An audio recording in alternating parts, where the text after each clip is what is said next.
I'll never forget the look on her face when she walked into the restaurant. It was like she'd seen a ghost, or maybe a memory she didn't want to remember. Her lips parted slightly, and her eyes narrowed in disbelief. "Liam," she said, her voice unsure, almost timid. That was all I needed to hear. Just hearing her say my name like that, like she couldn't quite believe I was standing in front of her, that was the beginning of everything. Everything I had worked for, everything I had become, it all started with her.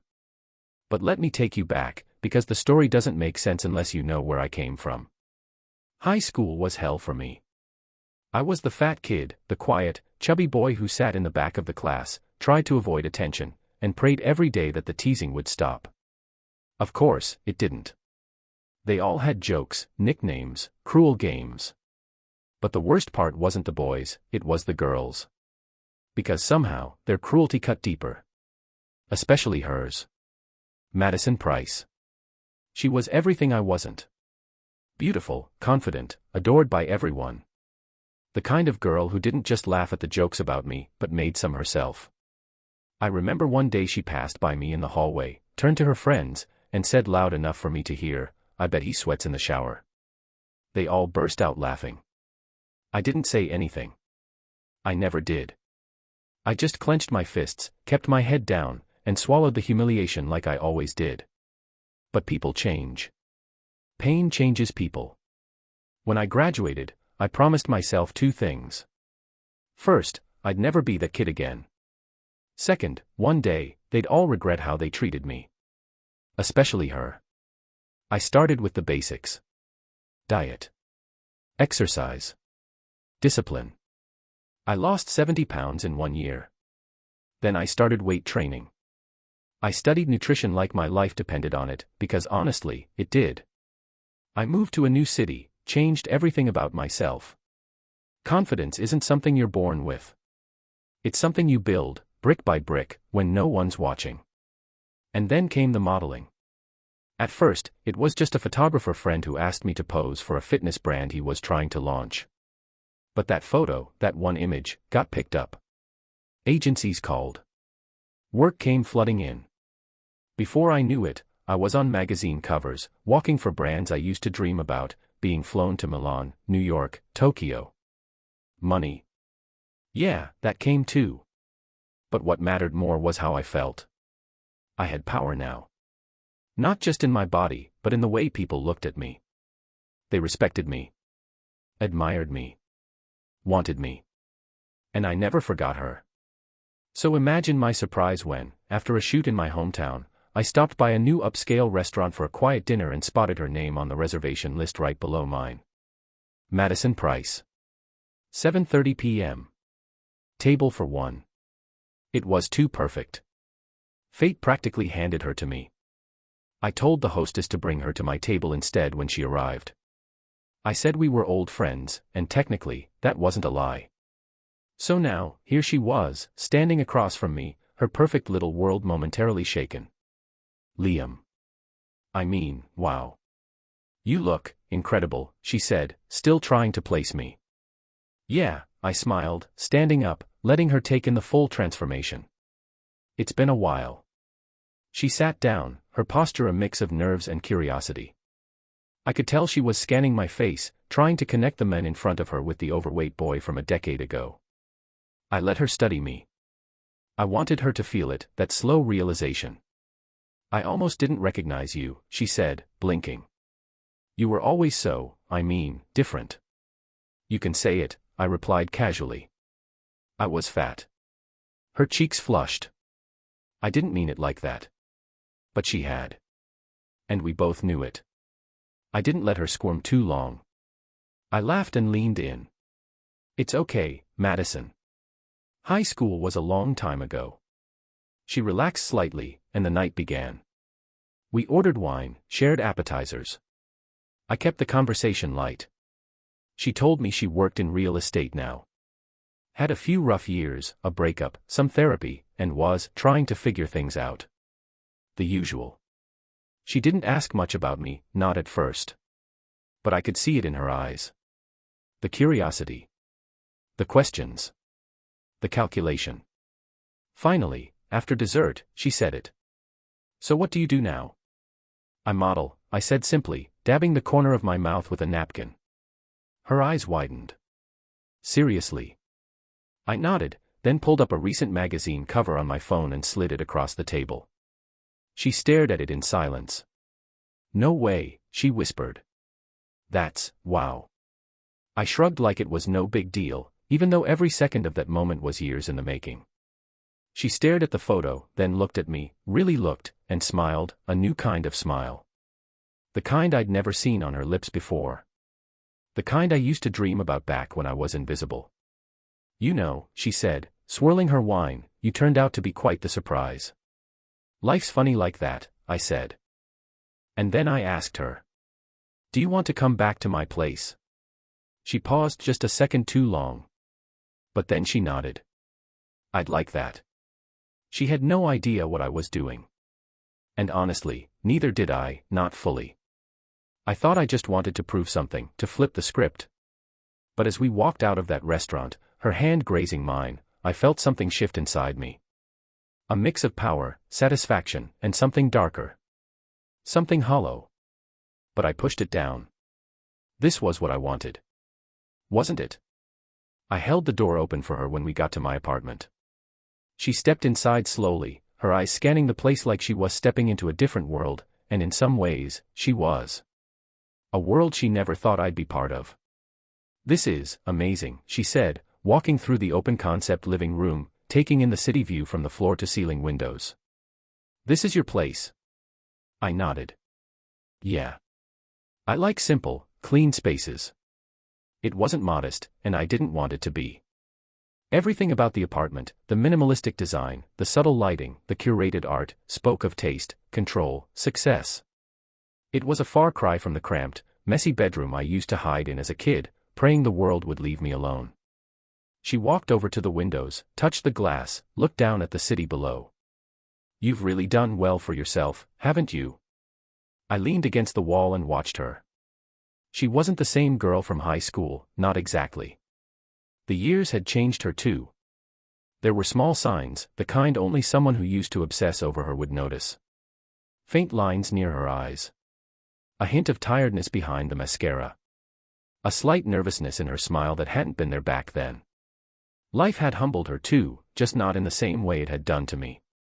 I had to, I said. No one was going to save me. She turned back to me. I'm glad you did. Honestly. I was kind of awful back then. There it was, the crack. The hint of guilt I'd been waiting for. But I didn't rush in. I let the silence hang. Were you? I asked calmly. She winced. I mean, yeah. I know I laughed at you sometimes. I said stupid things. I was just a kid. We all were. Some of us didn't have the luxury of forgetting, I said, my tone soft, but deliberate. Her smile faded slightly. I didn't mean to hurt you. But you did, I replied. She looked down, then back up. I'm sorry. Funny, how hearing that didn't feel as satisfying as I thought it would. I dreamed about that apology for years. But now that it was real, it felt small. Like it couldn't possibly repay the nights I spent staring at the ceiling, wondering what was wrong with me. Or the sick feeling in my gut every time someone laughed when I walked by. But I nodded, letting it go. Or at least pretending to. I appreciate that, I said. I really do. She walked toward me then, slowly, hesitantly, and stopped just inches away. You turned out to be the kind of guy people regret losing, she said quietly. I felt her hand brush against mine. I looked down at her, saw the vulnerability in her eyes.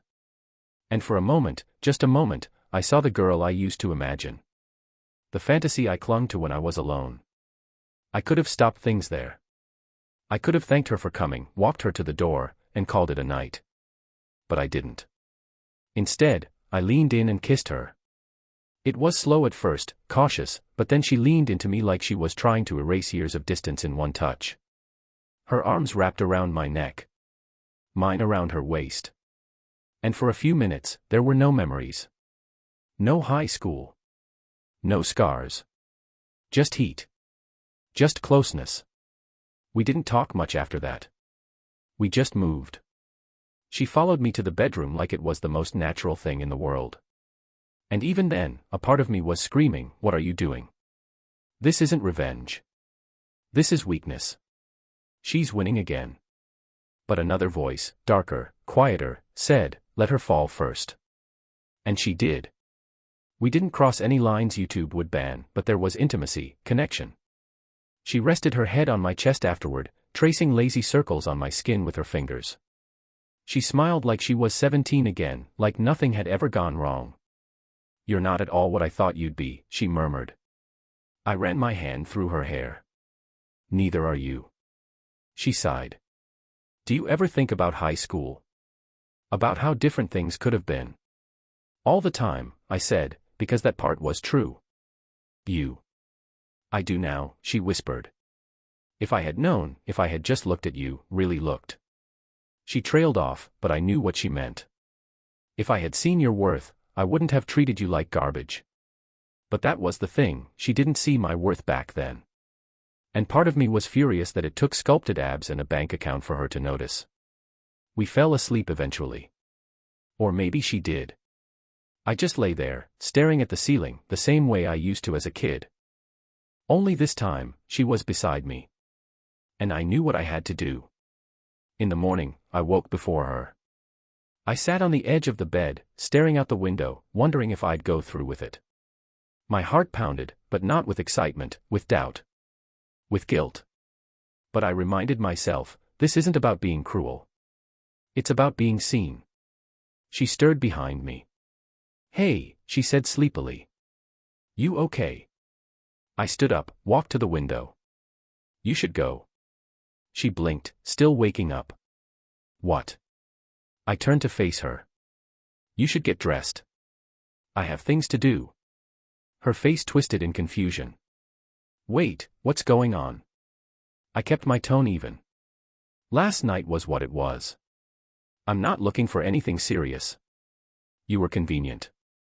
The words felt like acid in my throat. But I said them anyway. She sat up in bed, clutching the sheet to her chest like it would protect her from what I was saying. "You're kidding, right? You invited me. You kissed me. We." "I know," I cut in. "And now I'm asking you to leave." Her voice cracked. "So that's it.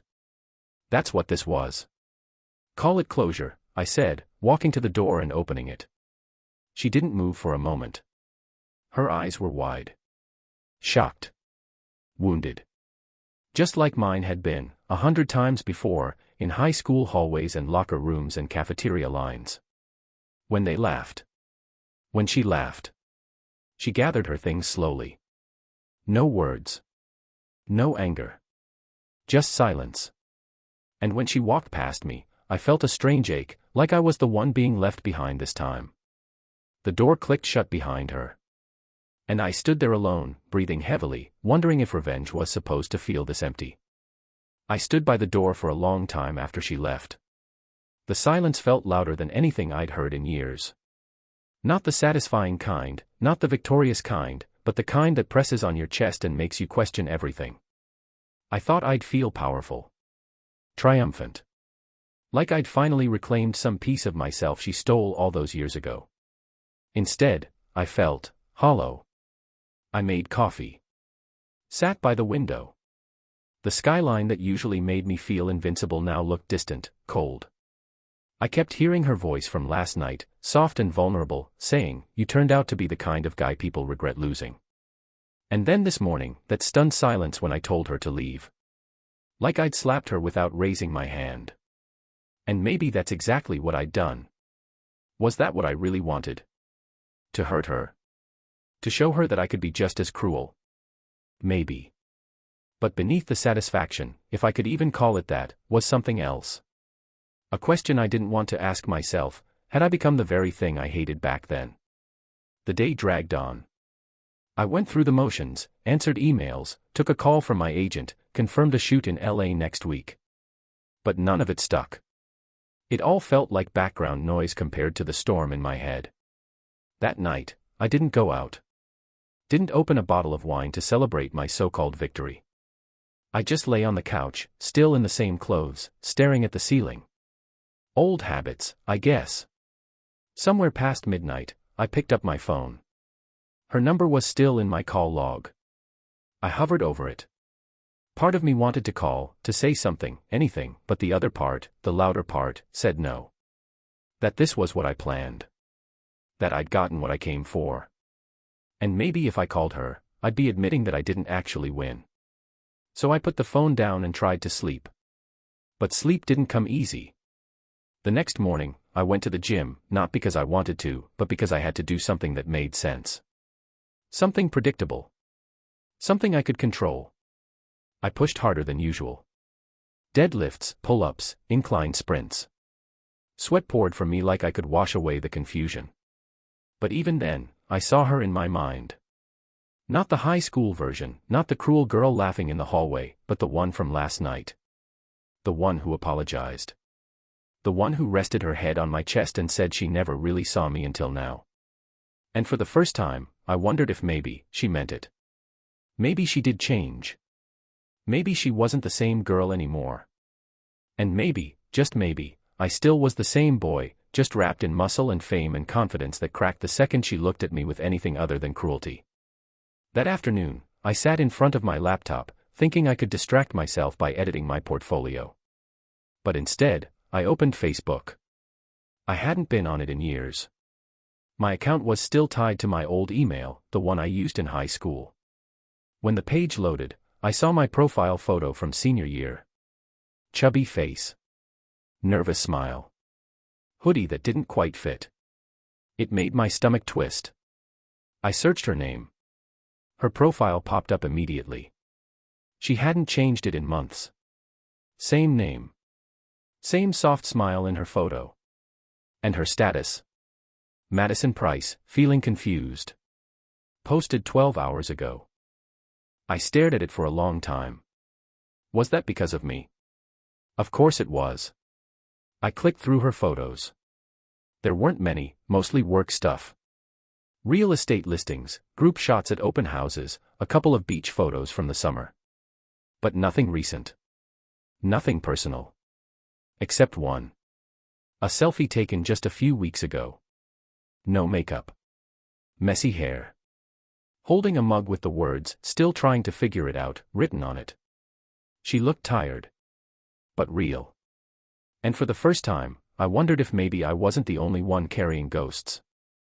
That evening, I walked into my building lobby and the doorman nodded. "Someone dropped something off for you earlier," he said. My stomach tightened. Who? A woman. Blonde. Said it was from Madison. He handed me a small envelope. I took it upstairs, sat down on the couch, and stared at it for a minute before I opened it. Inside was a folded piece of paper. Handwritten. Neat. No perfume. No frills. Liam. I don't know what last night was supposed to be for you. I thought it was something real. Maybe even something new. But this morning. You were someone else. Cold. Distant. And I walked out feeling like I was in high school again.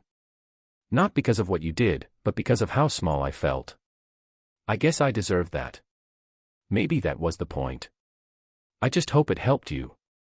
Because it broke something in me. Madison. I read it twice. Then a third time. And then I folded it back up, put it in the drawer, and just sat there with my head in my hands. What had I done? All those years, I told myself I needed to prove something. To show her. To make her feel what I felt. But maybe. I didn't want her to feel small. Maybe what I really wanted was for her to see me. Really see me. Not the model, not the guy on the cover, but the boy she hurt. And maybe I wanted her to say, "I'm sorry. Let's start over." And now, that wasn't possible. I had burned that bridge the second I opened the door and told her to leave. I stayed up late that night, thinking about writing her back. But every sentence I started felt fake. Too little. Too late. So I didn't write anything. Not yet. But something inside me was shifting. I didn't know what it meant. Not exactly. But for the first time since she walked back into my life, I wasn't sure if I'd won. A week passed. 7 long days filled with rehearsed distractions, gym, shoots, meetings, polite laughs at fancy events, and fake smiles for cameras. My schedule was tight enough to fool anyone watching, but not tight enough to fool myself. Her letter sat untouched in the drawer. I hadn't opened it again, but I didn't need to. Every word was etched into my memory like it had been burned there. I walked out feeling like I was in high school again, because of how small I felt. That line haunted me. Because that had been me. Every single day, back then. And now I'd flipped the roles, thinking it would heal something inside me. But instead of satisfaction, all I felt was shame. I started seeing my reflection differently. Not the version smiling on billboards, but the one looking back at me late at night, eyes tired, jaw clenched, soul restless. I'd worked so hard to become someone better, stronger, more desirable, but I had used the same weapons once used against me. And that scared me more than I expected. On the 8th day, I went for a walk without my usual baseball cap or sunglasses. No disguise. No shield. It was early morning, and the streets were still sleepy. I didn't want to be recognized. I just wanted to breathe. I ended up near my old neighborhood, not consciously, I think. My feet just took me there, to the past. The houses looked smaller. The sidewalks more cracked. The air somehow heavier. I passed my old school. The gates were still the same shade of chipped green. The yard looked like it hadn't changed in 2 decades.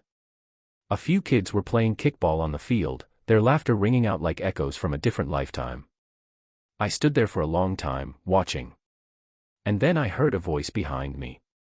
"You look like you've seen a ghost." I turned. It was Ryan McKee. I hadn't seen him since graduation. He looked older, hairline receding, slight paunch beneath his sweatshirt, but the smirk was still there, just dulled by time. "Ryan," I said, blinking. "Wow." He walked up and clapped me on the back. "Man, I almost didn't recognize you. You look like a movie star now." I smiled politely. "It's been a long time." "Yeah." "What's it been, 15 years?" He whistled. "You moved to the city, right?" "Modeling. Saw you on some ad at the airport last month." "Wild stuff." "Something like that," I said. He glanced through the gates. "Didn't expect to find you loitering outside our old prison." "Just revisiting the past," I said. He laughed. "You're not the only one. I still coach JV basketball here on the weekends. Can't seem to escape it." We stood in silence for a moment. Then he said something that made my stomach tighten. "Hey, you remember Madison Price?" I looked at him sharply. "Yeah. She's back in town. Took over her mom's old real estate business. I ran into her last month. Said she saw you." She looked different. "What do you mean?" He scratched his cheek. "I don't know, man. Just quieter. Sad, maybe. Not like she used to be." I said nothing. Ryan looked at me, curious. "You two catch up or something?" I gave a noncommittal shrug. "Sort of." He chuckled. "You always had a thing for her, didn't you?" I didn't answer. Ryan sighed. "Funny how life flips, huh? You used to be the guy everyone teased. Now you're the one they all watch on screens." I forced a smile. "Yeah.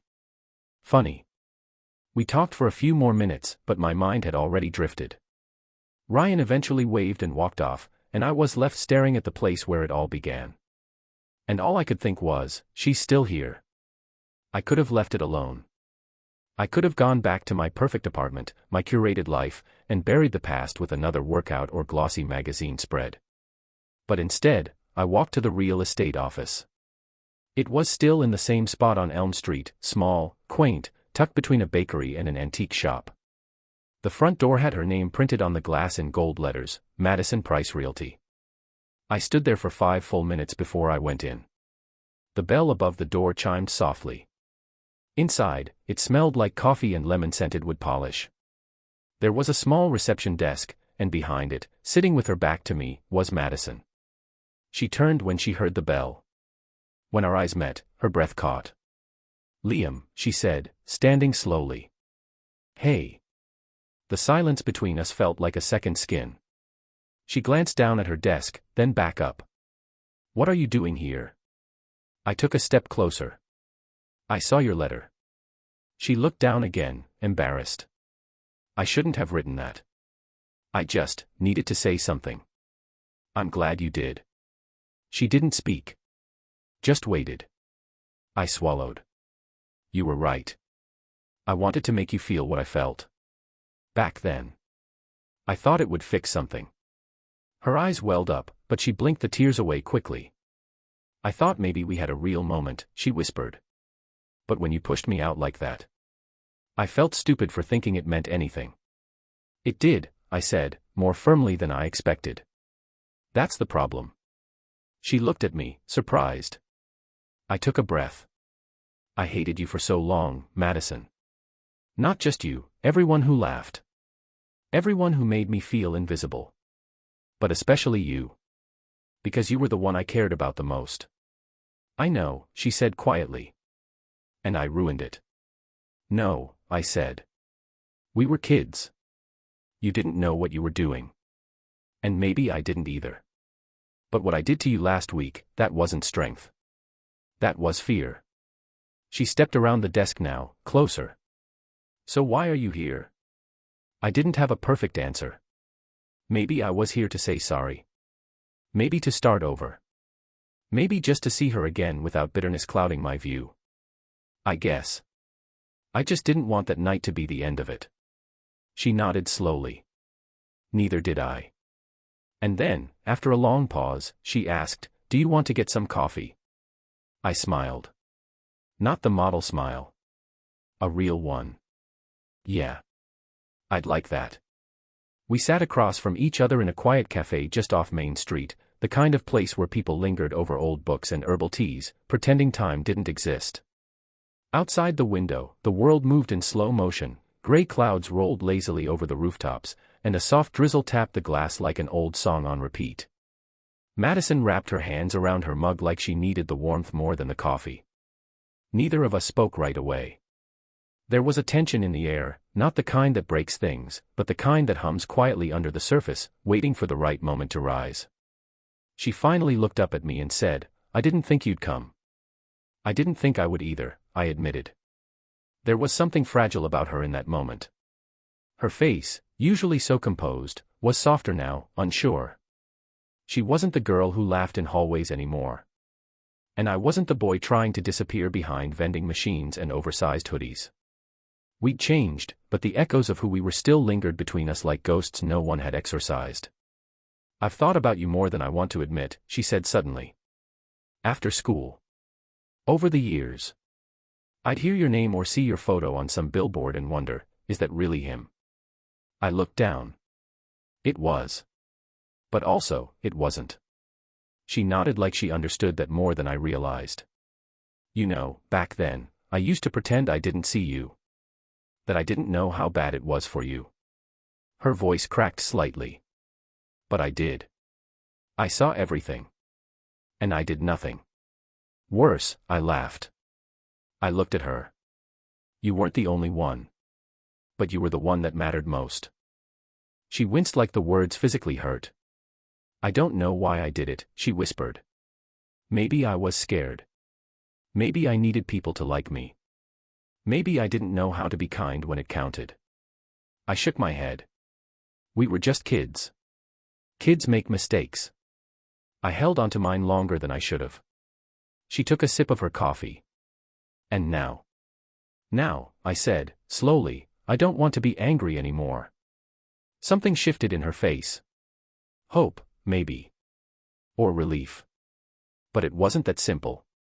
There was still something unfinished between us, something neither coffee nor small talk could erase. She leaned forward. "Why did you invite me over that night?" I hesitated. She deserved the truth, but I wasn't sure if I could say it without it breaking something between us again. "I told myself it was revenge," I said quietly. That I wanted to show you what you missed. What I became. And then take it away from you the same way you made me feel worthless back then. She didn't interrupt. Just listened. But when we talked, I continued, when we laughed, when you looked at me like I mattered, not for the way I looked, but for who I was. I forgot the plan. She swallowed hard. And the next morning, she asked. I looked down. The old pain came rushing back. And the scared version of me, the one who never really went away, he panicked. He pushed you out before you could leave first. She was quiet for a long time. Then she said, I wasn't going to leave, Liam. I know that now, I said. But I didn't trust it then. We sat in silence again, but this time it wasn't uncomfortable. It was the kind of silence that allows space for things to settle, for wounds to breathe. After a few minutes, she reached across the table and lightly touched my hand. Can I ask you something personal? She said. Sure. What do you see when you look in the mirror? The question caught me off guard. I blinked, surprised. I don't mean the muscles or the jawline, she added. I mean really, when you're alone, brushing your teeth, no lights, no cameras, who do you see? I stared at her, unsure how to answer. Because honestly, most days, I still saw that overweight kid with eyes too big for his face and a heart that beat too fast when people laughed near him. Someone who's still trying to prove he's enough, I finally said. She nodded slowly. Me too. That surprised me. You. I put on this act, she said, her voice barely above a whisper. The confident businesswoman, the smile, the heels, but inside, I'm still that scared girl who needed validation so badly, she hurt people just to keep her place at the table. I let her words settle. Maybe we're both still haunted, I said. She looked at me, eyes filled with something between sadness and hope. Maybe. But maybe it means we understand each other better than anyone else ever could. That hit me harder than I expected. Because deep down, I had been waiting for someone to understand. Not adore. Not admire. Just see me. And here she was. The very person I'd once blamed for every bruise on my heart, now sitting across from me, owning her part, showing me her scars. The past had broken us both in different ways. But maybe that brokenness was what allowed us to speak honestly now. Maybe it was what made this moment real. She glanced at the clock. I have a showing in 30 minutes. I nodded. Yeah, I should get going too. We stood at the same time, awkward at first, two people who shared a past but didn't know how to walk forward from it. Outside, the rain had stopped. The sidewalk glistened, and the air smelled fresh, like something new had started. As we walked side by side, she suddenly stopped. Hey, she said, turning to me. Do you ever wonder what would have happened if things had been different back then? All the time, I said honestly. She looked at me, searching my face. Then, without warning, she leaned in and gently kissed my cheek. It wasn't romantic, not exactly. It was soft. Human. Forgiving. Thanks for coming today, she said. Really? I watched her walk away, her heels clicking softly on the wet pavement. And for the first time since she reappeared in my life, I didn't feel rage or revenge. I felt something else. Something closer to peace. Maybe even the beginning of something new. Days passed, then a week, and somehow, Madison and I slipped into something that resembled rhythm. We didn't define it. Didn't label it. There were no talks about us or what this is. But we texted. We met for coffee. She called me after long workdays to vent about stubborn clients. I messaged her funny memes late at night. Once, I brought her lunch at an open house, and she gave me a look I hadn't seen since high school, surprised, flattered, disarmed. There was something deeply strange about it all. How quickly the girl I once hated became the woman I wanted to understand. And yet, I didn't let myself get too close. I'd always been good at keeping people just far enough away to protect the pieces I'd spent years putting back together. Even when it looked like intimacy, what I offered people was still a performance. Carefully controlled. Polished. Safe. But Madison. She saw past it. And that terrified me. One night, I stood in front of the mirror for a long time. I was shirtless, freshly showered, a towel wrapped around my waist. My reflection stared back, lean, sculpted, the product of years of work, dedication, and maybe a little self-loathing. By every social standard, I was now attractive. Desirable. Booked solid for ads and runway shows. Women flirted with me without hesitation. But in moments like this, I still saw him. The boy with the soft belly, the oversized hoodie, the downcast eyes. He still lived inside me. No matter how many abs I carved over him. And I wondered, would Madison still want to talk to him, if that's who showed up at her door instead? That question sat heavy on my chest for days. Until finally, I decided to test it. It was a Thursday evening. Rain poured again, just like the day we shared coffee. The kind of storm that made the city glow and blur. I texted her. Come over. No makeup. No heels. Just you. I'll cook. She sent a laughing emoji and a thumbs up. 20 minutes later, she was at my door, hair damp from the rain, hoodie pulled over her head, sneakers squeaking on the floor. She looked real. Tired. Beautiful in a way the cameras could never capture. Smells good, she said, stepping inside. Lasagna, I said. The one meal I actually learned to make from scratch. We ate by candlelight, not because I was trying to be romantic, but because the power flickered from the storm, and I didn't bother fixing it. She laughed a lot that night. So did I. We talked about the weird teachers from school. Our cringiest teenage habits. The music we used to pretend we didn't like but secretly loved. She even pulled out an old photo on her phone, one I hadn't seen in years, from the senior field trip. There I was, standing awkwardly at the back, half hidden behind a tree, wearing a shirt 2 sizes too big. I remember you from that day, she said softly. You offered me your umbrella when mine flipped inside out. I don't even remember that, I said. I do, she said, without looking at me. That's the thing. I saw you back then. I just didn't let myself really see. Her voice was thick with regret, and it hit me harder than I expected. We moved to the couch later, wrapped in a shared blanket, our shoulders touching. And then she asked a question I hadn't prepared for. Why haven't you tried to kiss me? I froze. My throat tightened. I thought you hated me, she added quickly, trying to soften the weight of her words with a smile. You've been kind, but distant. It's like you're still punishing me. I looked at her. Not her lips. Not her eyes. Just her, the person sitting inches away, waiting for truth. I'm scared, I said. She blinked. Of what? That I still don't know who I am without all of this. I gestured to my apartment, my body, the image I'd created. That you like this version of me, but not the one underneath it. She was quiet for a moment. Then she said, Can I show you something? She stood, went to her bag, and pulled out an old composition notebook, the kind we used in middle school. She handed it to me. What's this? I found it cleaning my mom's attic a few months ago.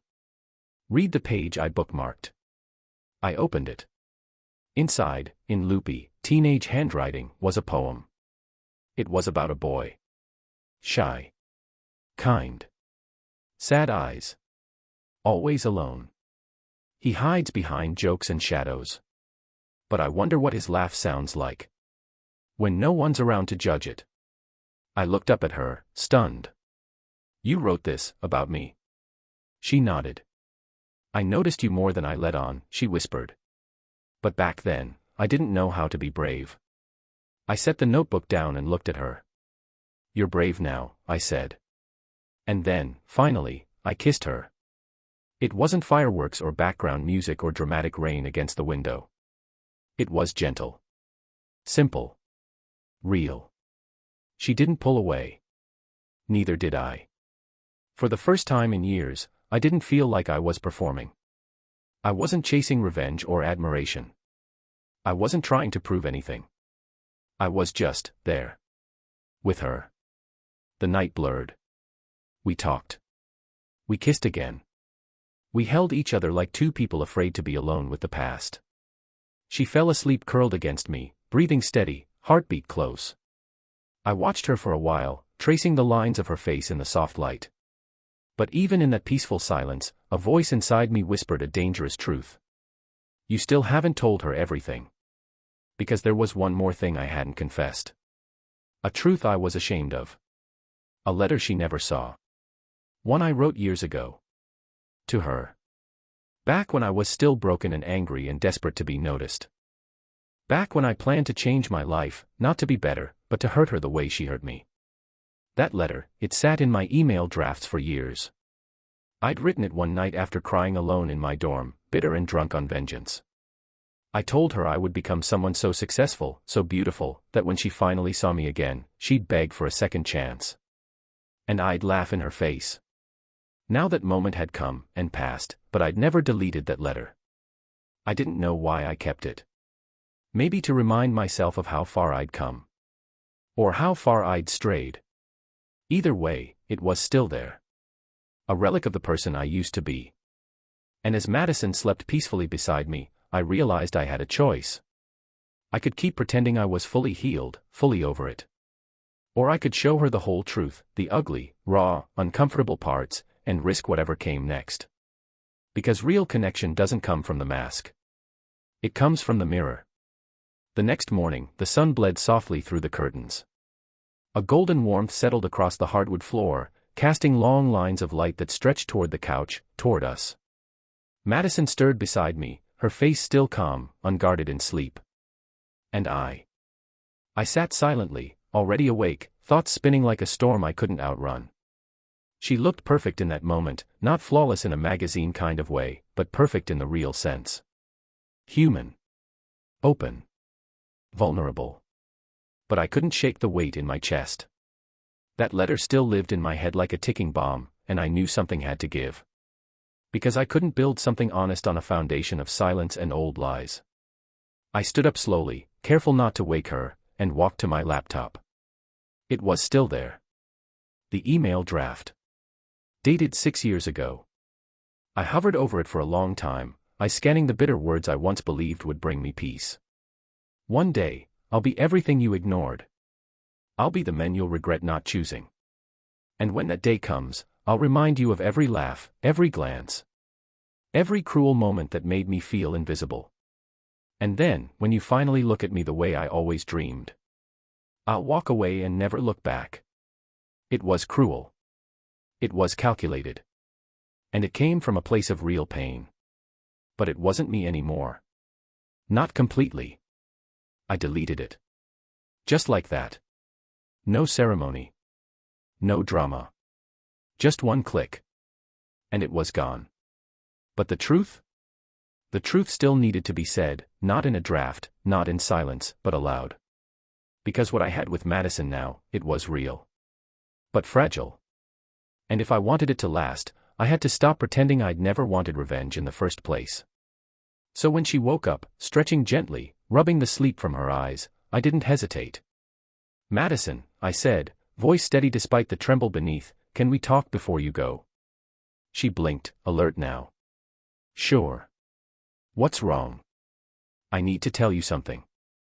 Something I should have said from the beginning. She sat up slowly, legs crossed beneath her, pulling the blanket around her shoulders like armor.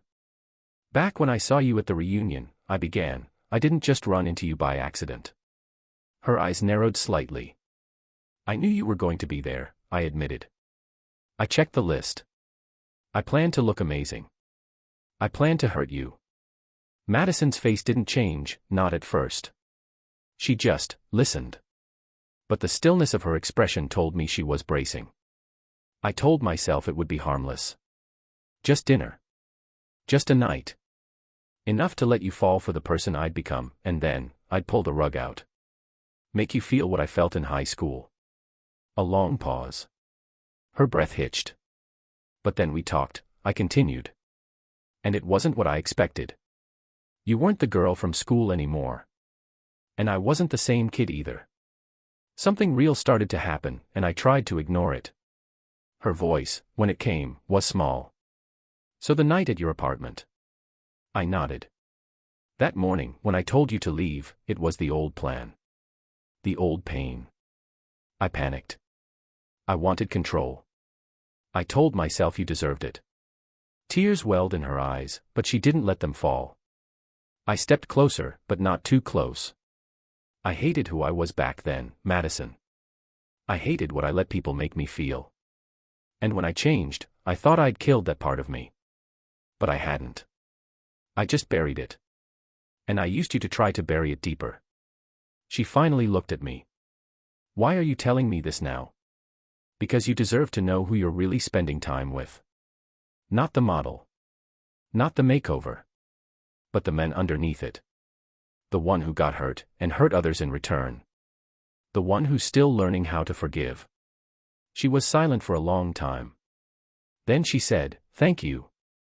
That surprised me. "You're not angry?" I asked. "Oh, I am," she said. "Not because of what you felt. But because you thought I couldn't handle the truth. That you thought what we shared after that night didn't matter to me." "I didn't want to lose you," I said. "Not again." "And I didn't want to be used," she said. "Not again." We looked at each other for a long moment. Two people standing in the middle of a field of emotional wreckage, not sure if they could rebuild, but both suddenly realizing they wanted to try. "I don't know what happens next," I told her. "I just know I don't want this to end like it began, with silence and pain." She nodded, slow, careful. "I don't either." Then she stood, walked over, and hugged me. It wasn't a passionate, movie scene kind of hug. It was real. Grounded. Forgiving. And in her arms, I felt something I hadn't felt in years. Relief. We spent the rest of the morning drinking coffee and talking about nothing. We didn't define anything. Didn't promise forever. But we promised honesty. And for me, that was more than I ever thought I'd have with her. Months later, things didn't unfold like a fairy tale. We had arguments. We confronted things we never wanted to admit, not just about the past, but about ourselves.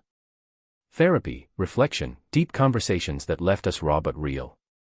But we kept choosing to come back. Again and again. Because what we had wasn't built on fantasy or appearance or polished performances. It was built on a broken beginning, a painful middle, and a brave decision to tell the truth.